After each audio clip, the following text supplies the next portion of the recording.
gonna talk about Christmas and everything because we are in December right now. We just entered the month of joy. First of all, oh my god, it's already December. Damn. December means Christmas is almost here, and Christmas oftentimes means family gatherings, presents, shopping, chaos, things like that. I know that Christmas for so many people rely on traditions that rely on religion, and also family traditions. So for many people it's kind of a ritual what you do during the holidays, at this day we're doing this, at this day we're doing that, we're wearing this, we're singing that, you know the drill.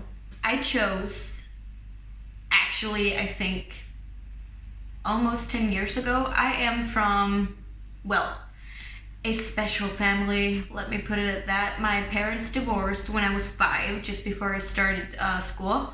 So a little before I turned 6, and you know how that goes. My dad remarried, my mom had a few during the years, and I felt every year that Christmas was hell. I did not like it. My mom and dad agreed that one year my mom had us for Christmas Eve in Denmark, our Christmas with all the presents and stuff. It's Christmas Eve, that's where we do the thing.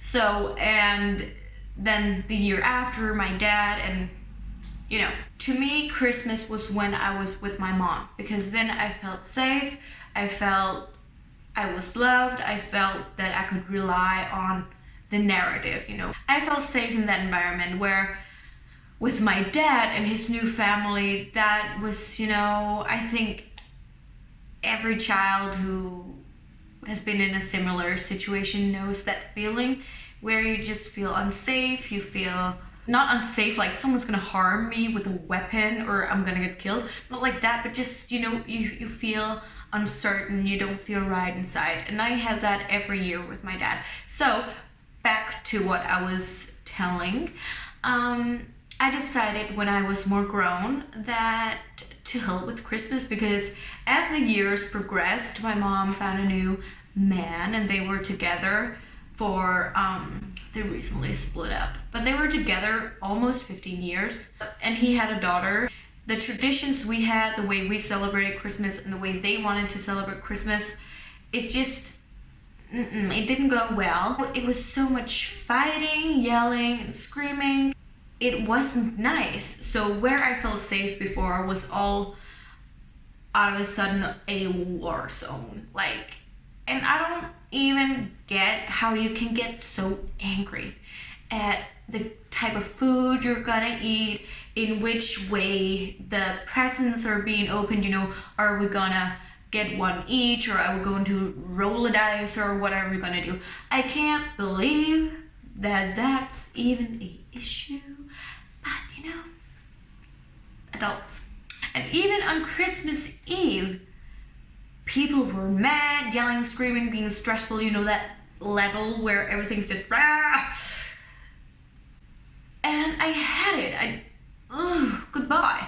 I chose that was not Christmas for me. What was Christmas for me? Christmas for me is a place where I feel safe, is a place where the narrative is predictable. I mean, of course there's room for surprises, but lovely surprises, not the surprise of someone is yelling in the kitchen and cursing someone out. You can have peace in your heart, and that where you are, people love you and respect you, and you feel the same way about them.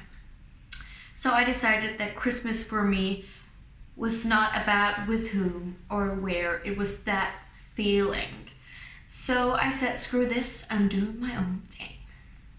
So I decided, I think every year for the past 10 years, my Christmas has been with like different places. Of course, some of the places were the same, but I switched every year. And then I had a boyfriend for 4 years, and for I think 2 or 3 years in our relationship, we were celebrating Christmas together with his family. It was the best time ever. Such a lovely family. The point is, I did something that was good for me, and that's what I feel Christmas is about. It's not about buying the biggest, most expensive presents. It's not about having the best Christmas food in the world.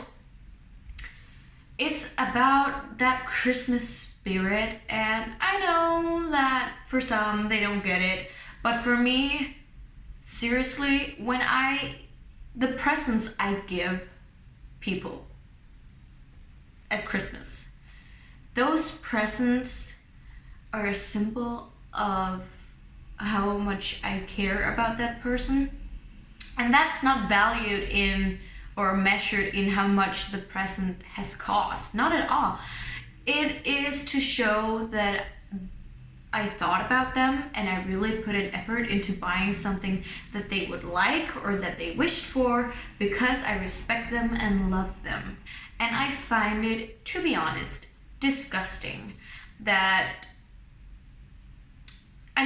there are families out there that spends hundreds and even thousands of dollars, crowns, pounds, simoleons on presents for people just so they look better. The saying that you can't buy love from someone. The parents that shower their kids in presents, expensive presents most of the time, but they're not present. They're at work, they're doing something else, and that's not Christmas spirit. To me, I don't care what we eat. I don't care where we're at. I don't care if there's a Christmas tree or not, if there's decorations or not. That adds to, feeling some type of way. That's nice. But, that's not the essence. The essence is not a Christmas tree or a big ass meal. It's the people, it's the love.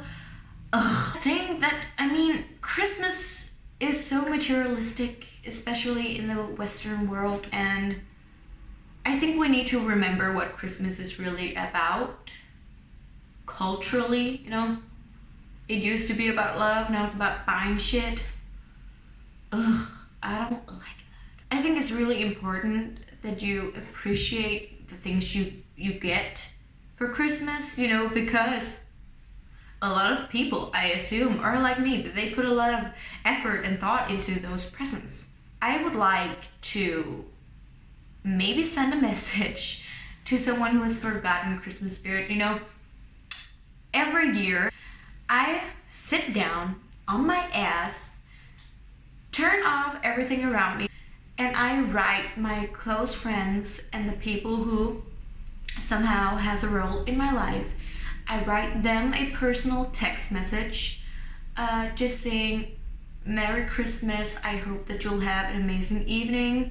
I hope that you're having a good time with your girlfriend, boyfriend, wife, husband, parents, dog, whatever. Because I also feel that it's important that you tell people who are not right there, but the people who has an influence in your life somehow, because that really means more than I think people know. That it actually means a lot to receive a message from someone, I wouldn't say unexpected. I'm not like, hey, we haven't talked in 10 years. But you have those friends you don't talk to every day. You have those people you have in your life, but they're more of a distance. You see them often, you talk to them often, but you don't see them in private, perhaps. Maybe a coworker. Just tell them, hey, I thought of you. Some people are more lonely than you think. I have been there. I think a lot of the people that are lonely and feel lonely are the ones that people are like, no, she has a ton of friends and she just has it going. Maybe not always, you know, that's the facade, that's the outside. What's really going on the inside? A whole other story. Maybe your perception is, oh, she's out and about, she just has a ton of friends, everyone is blowing up her phone. Maybe in real life, she is just sitting at home, no one texts her, no one calls her, no one is there. Everyone is just around, but not there. So also keep that in mind. I think, yeah, being lonely, and especially Christmas time where you know everyone is with your family, give someone a thought. Just not even a thought. Let them know that you think of them and wish them a Merry Christmas. I would like that people thought a little bit more about the things that really matter. Yeah. That was everything for this video. I just felt, you know, I need to talk. Do you know that feeling? You just need to like, everyone wants bigger lips, bigger butts, longer lashes, longer hair, this and that, big tits, and looking filtered at all times. You know, bitch, wish for something real. Love, god damn it. Love and happiness and a box of Red Bull. Haha. Bye.